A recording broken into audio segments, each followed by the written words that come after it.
Au sommaire de ce journal, distinction Prix d'excellence 2023.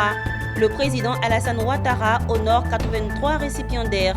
L'objectif est d'encourager tous ces acteurs des différents domaines d'activité. Les membres du comité paritaire de pilotage, instance conjointe entre l'État et le secteur privé pour la formation professionnelle, étaient en concertation ce mardi. Objectif, élaborer le plan d'action 2023. Et puis nous reviendrons sur les élections municipales et régionales. Le rapport final des observateurs indépendants, notamment la FIDOP, a été dévoilé. C'est l'heure du journal sur Business 24 Africa. Madame, Monsieur, bienvenue. Une page de distinction pour débuter cette édition. Ce sont au total 83 récipiendaires qui ont reçu le prix de l'excellence et de distinction de la part du président de la République de Côte d'Ivoire, Alassane Ouattara, ce mardi 5 septembre au Palais présidentiel.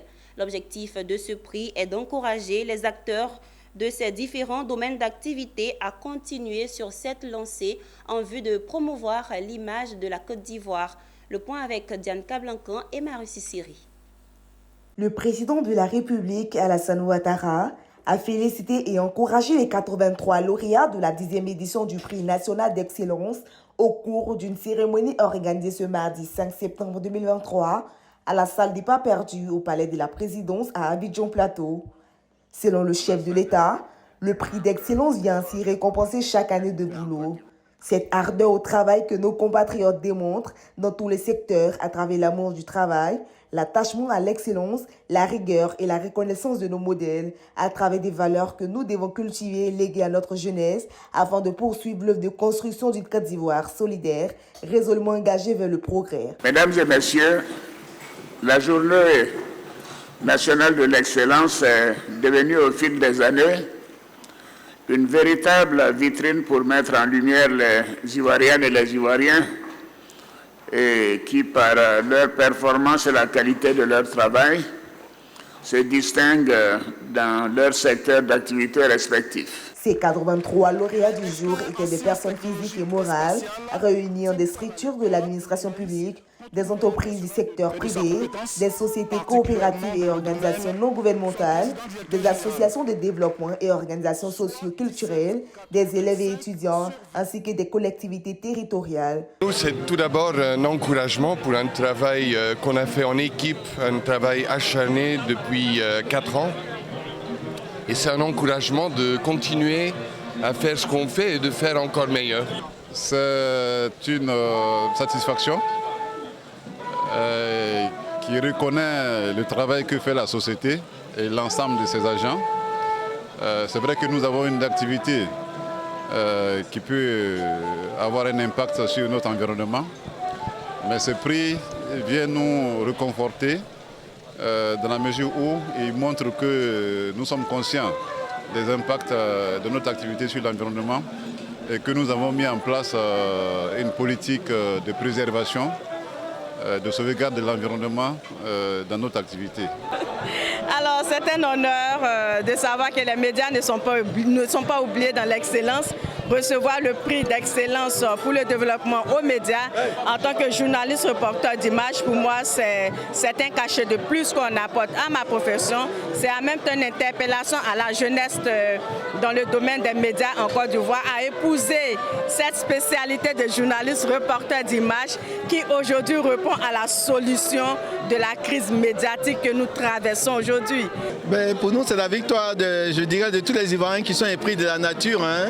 Et puis aussi, c'est la récompense d'un travail accompli dans l'ombre, mais c'est aussi la récompense de la reconnaissance même de notre culture.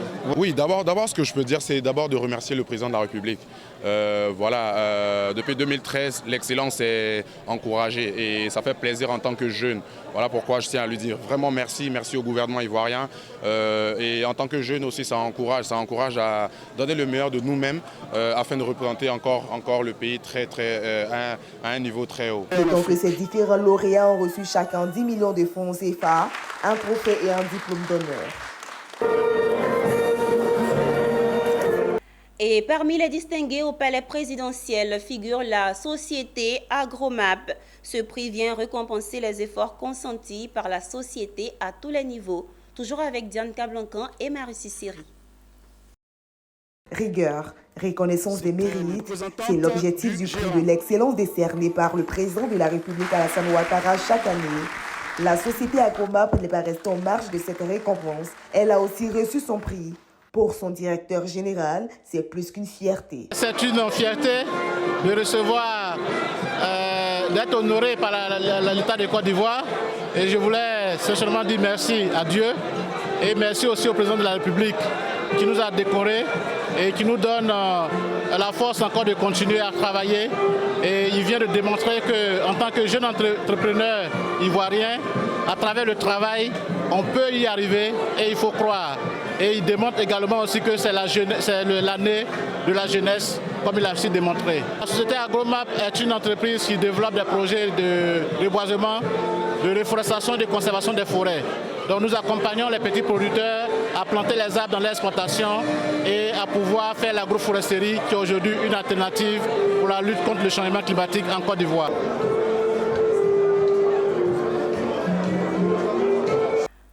Poursuivons cette édition avec une note de formation professionnelle. Les membres du comité paritaire de pilotage, instance conjointe entre l'État et le secteur privé pour la formation professionnelle, étaient en concertation ce mardi. Cette deuxième édition pour l'année 2023, tenue au lycée technique d'Abidjan, visait à faire le bilan partiel du Conseil national des branches professionnelles et surtout d'élaborer le plan d'action 2023 du comité paritaire de pilotage. Le reportage est signé Konena Norgo, Juliana Konaté et Tima Traoré. C'est un comité paritaire de pilotage CPP déterminé pour la cause de la formation professionnelle qui s'est réuni ce mardi 5 septembre 2023. Présidé par le directeur de cabinet du ministre de l'Enseignement technique, de la formation professionnelle et de l'apprentissage, cette deuxième réunion de l'instance conjointe État-secteur privé pour la formation professionnelle a permis de faire le point des activités du Conseil national des branches professionnelles de janvier à août 2023. Une période fructueuse pour le CNBP avec la formation de 204 membres et un benchmark en France. Les recommandations du benchmarking qu'il y a eu, où une vingtaine de personnes représentant le CPP, le ministère de l'Enseignement technique, formation professionnelle de l'apprentissage, le secteur privé a eu lieu en France. Les recommandations sont une meilleure organisation des branches professionnelles, une certaine autonomie, une réglementation forte pour pouvoir donner au secteur privé la capacité de s'approprier les branches professionnelles dans le plus grand intérêt des formations qui seront données aux jeunes pour leur permettre de rejoindre le monde du travail sans difficulté. Cette réunion du CPP a également permis l'élaboration du plan d'action 2023 avec pour priorité de faire correspondre la formation des 13 branches professionnelles aux besoins des entreprises ivoiriennes. Les priorités du plan d'action justement sont de faire en sorte que ces organes-là soient opérationnels, parce que depuis les années 2016, c'est des organes qui ont été mis en place, mais qui ne disposaient pas de tous les leviers pour fonctionner. C'est un comité qui commence à atteindre sa vitesse de croisière, parce que depuis les années 2016, que la réforme a été initiée par le ministère en charge de l'enseignement technique et de la formation professionnelle. Cet organe, avec bien sûr les deux principaux acteurs qui sont le Conseil national des branches professionnelles et les comités professionnels consultatifs, commence à vraiment fonctionner. Mis en place par l'État et le secteur privé, le CPP est un cadre de réflexion pour identifier les besoins en compétences du secteur privé. Ce comité regroupe l'ensemble des fêtières des secteurs publics et privés, tels que le ministère en charge de la formation professionnelle, le patronat, les chambres nationales, l'UGTCI ou encore le mouvement des PME. Et à présent, la question des élections municipales et régionales. La Fondation internationale pour l'observation et la surveillance des droits de l'homme et la vie pacifique, en abrégé FIDOP, a présenté son rapport final relatif au scrutin du 2 septembre tenu en Côte d'Ivoire. En tant qu'observateur indépendant de ces récentes élections municipales et régionales, la structure a fait le point de plus de 300 de ses observateurs déployés sur toute l'étendue du territoire national. C'était ce mardi 5 septembre lors d'une conférence animée par les responsables de l'organisation. À Abidjan, donc, comme à l'intérieur du pays, le vote a débuté avec un retard parfois considérable et inquiétant. Ce fut le cas notamment au plateau, au bureau de vote de l'école Pigé, où le vote fut ouvert après 15 heures pour se clôturer autour de 21h10, ce qui même a été témoigné par le Dr Boga lui-même sur le terrain. Et ce qui a amené même le président de la CEI à annoncer officiellement la fermeture exceptionnelle dans ce bureau de vote. À Gagnoa, dans le bureau de vote de Godé-Après, qui est un village de la commune, il a ouvert à 12h05, soit plus de 5 heures après, à plus de 4 heures après l'heure légale d'ouverture. À Dabou, le scrutin a débuté à 11h au lycée Le Boutou. Les raisons de cette ouverture tardive des bureaux, évoquées et constatées, l'arrivée du matériel, le retard de certains agents de la CEI, le désordre dans certains bureaux de vote. Dans plusieurs localités du pays, à Abidjan comme à l'intérieur, nous avons constaté des défaillances sur les tablettes, soit des défaillances techniques, soit des mauvaises manipulations par des agents. Recommandation de la FIDOP à l'issue du scrutin du 2 septembre en Côte d'Ivoire. A. Concernant le déroulement pratique du scrutin. La question du retard à l'ouverture du vote et du matériel électoral défaillant. Ceci est de l'entière responsabilité de la CEI parce que le retard est récurrent, élection après élection. B. Concernant des actes de fraude ou de violence. 1. À propos de la fraude, les bénévoles de l'OIDE ont certes reçu des alertes de tentatives de fraude, mais aucune fraude n'a été formellement détectée. Bientôt, la Côte d'Ivoire disposera d'une stratégie nationale de réglementation du commerce électronique dans le cadre de la matérialisation de la zone de libre-échange continentale africaine, en abrégé ZLECAf. À la demande du ministère du Commerce, les différentes parties prenantes ont pris part à l'atelier de consultation qui aboutira à l'élaboration de cette stratégie. Un processus suivi de près par le Comité national de la zone de libre-échange continentale africaine ZLECAf. Le compte-rendu de Konena Nourgo et Marussi Siri. Le commerce électronique ou encore l'e-commerce a rapporté 28 milliards de dollars à l'Afrique en 2021. Avec l'avènement de la zone de libre-échange continentale africaine, ce commerce numérique devrait dépasser les 46 milliards de dollars de revenus en 2025. Une manne financière que le ministère ivoirien du commerce veut réglementer à travers une stratégie nationale. D'où cet atelier de consultation des parties prenantes nationales, marquant ainsi le début du processus d'élaboration. Avec l'opérationnalisation de la ZLECAf, les entreprises et les consommateurs ivoiriens ont accès à un marché d'un PIB combiné d'environ 3 000 milliards de dollars US, avec plus de 1,3 milliard de consommateurs, dont 40% utilisent Internet, ce qui correspond à 351 millions d'internautes sur 3,7 milliards d'internautes au niveau mondial. Vos échanges devront aboutir aux différentes problématiques relatives au développement du commerce électronique dans notre pays, en mettant l'accent sur le potentiel de création de richesses et d'emplois et pour les jeunes et pour les femmes. C'est pourquoi j'invite tous les acteurs intervenant dans le e-commerce en Côte d'Ivoire à participer activement aux travaux de ce présent atelier. Au nombre des acteurs présents à cet atelier, le Comité national de la zone de libre-échange continentale africaine, qui a d'ailleurs salué ce pas de la Côte d'Ivoire.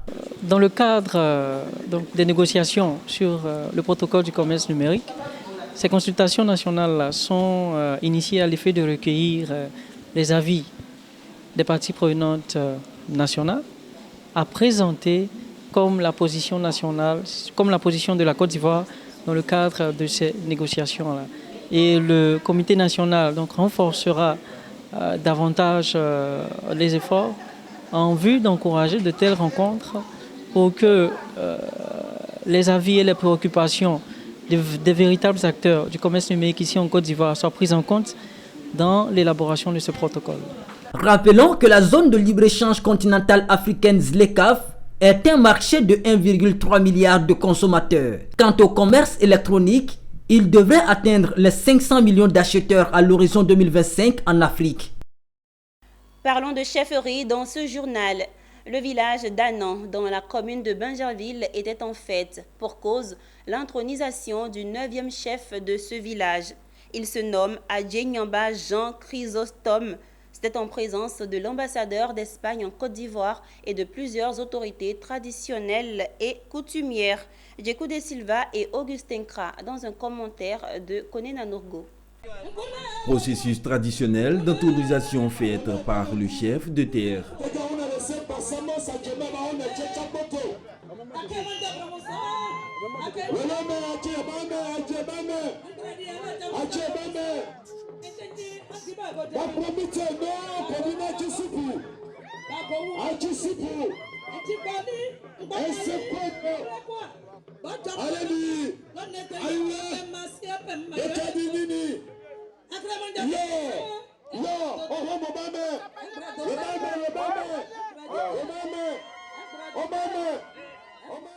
Les exigences des us et coutumes en matière de désignation du chef en communauté Achan sont ainsi satisfaits. Koné Kapié, le sous-préfet de Bingerville, peut donc procéder à la lecture de l'arrêté puis à l'investiture en présence d'autorités administratives.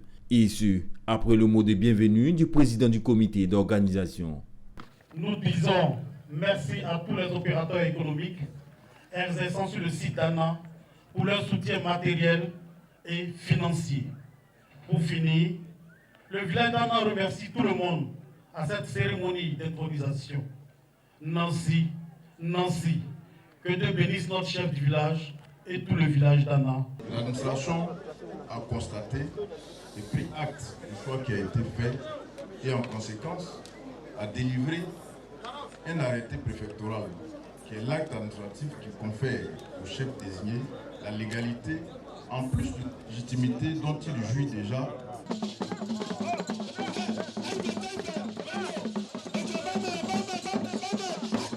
Jean Chrysostome Nyamba Ake est désormais le 9e chef du village de Anan dans la commune de Bingerville.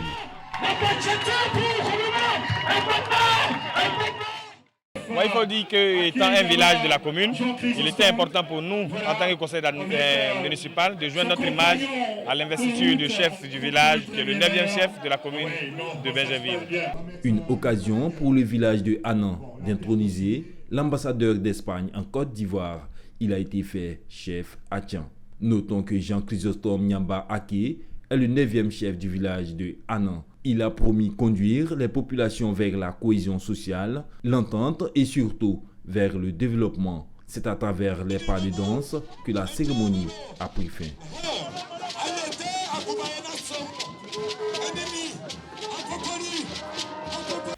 Intéressons-nous également à l'investiture du nouveau chef du village d'Abidjan Adjamé, Nangui Bois Chérubin, inspecteur en philosophie de grade A5, issu de la génération Tchagba.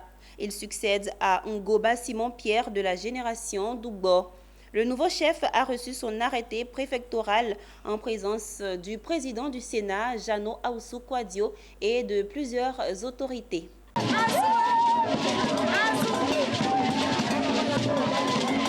Nangui Bois Chérubin Isaac est le 26e chef qui exercera le pouvoir dans le village d'Abidjan Adjamé. C'est la 12e cérémonie du genre qui s'est faite chaque 15 ans. Ainsi, la transmission du pouvoir s'est faite entre la génération Doubo et la génération Tchaba, dont fait partie les nouveaux chefs. Les maires des communes d'Adjamé, du plateau, des Cocody, ainsi que les têtes couronnées et les chefs des communautés ont répondu massivement à l'invitation de leur hôte afin de lui apporter leur soutien.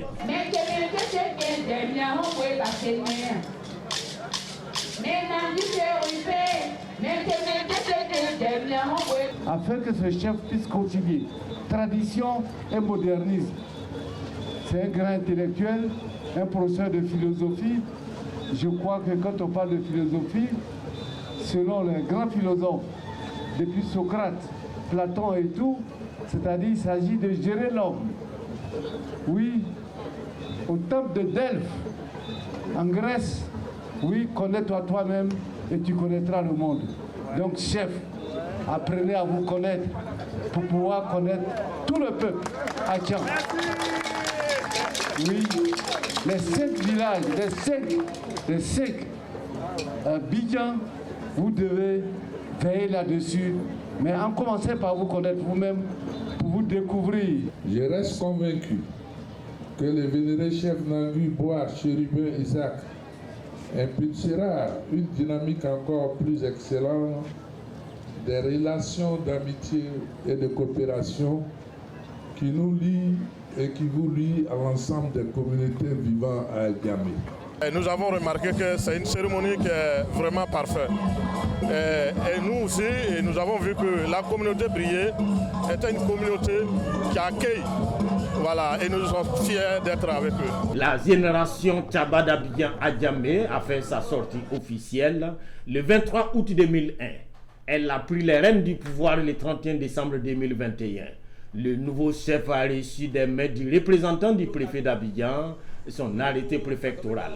Par cet arrêté, il devient également administrateur. Nangui Bois Chérubin Isaac, désigné ainsi chef du village, assurera la gestion politique, administrative, financière et coutumière du village. Cette investiture a été également l'occasion pour les jeunes guerriers des différentes générations de présenter les danses du terroir à Tian par des démonstrations.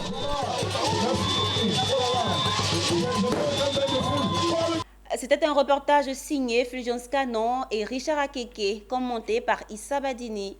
Tout autre chose à présent.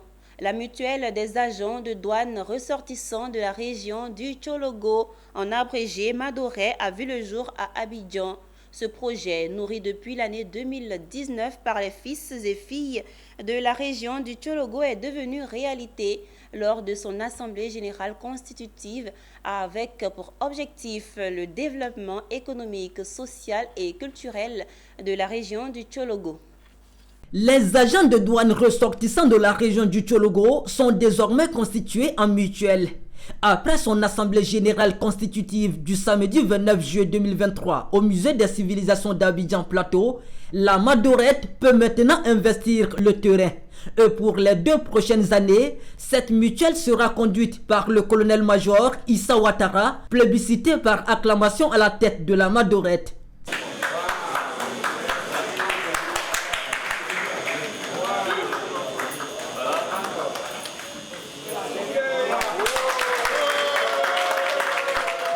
C'est une association des fils et des filles de la région du Tchologo, douaniers et non douaniers, mais qui travaillent dans l'administration des douanes. La priorité déjà, c'est comme la mutuelle le veut, c'est de rassembler tous les enfants du Tchologo, c'est-à-dire donc tous les fonctionnaires des douanes qui sont ressortissants de la région du Tchologo, qui comprend 3 départements, le département de Ferké, le département de Ouangolo et le département de Kong, en vue de mutualiser nos efforts pour que les problématiques de développement de notre région. Et dans le cadre de sa mission, le nouveau président de la Madorette pourra compter sur les chefs traditionnels qui ont d'ailleurs suivi les travaux de toilettage des textes et l'élection du président. Il travaille seulement, il n'a qu'à compter sur nous, on est derrière lui. Parce que s'il n'y a pas ancien, il n'y a pas ville. Mais s'il y a ancien, toi tu veux que un enfant qui veut développer ton pays, toi tu n'as qu'à dire non.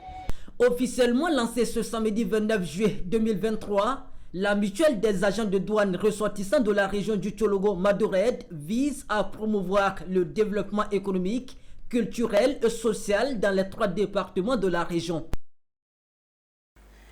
Eh bien, c'est la fin de ce journal préparé par l'ensemble de la rédaction. Excellente suite de programmes sur Business 24 Africa, la télé utile.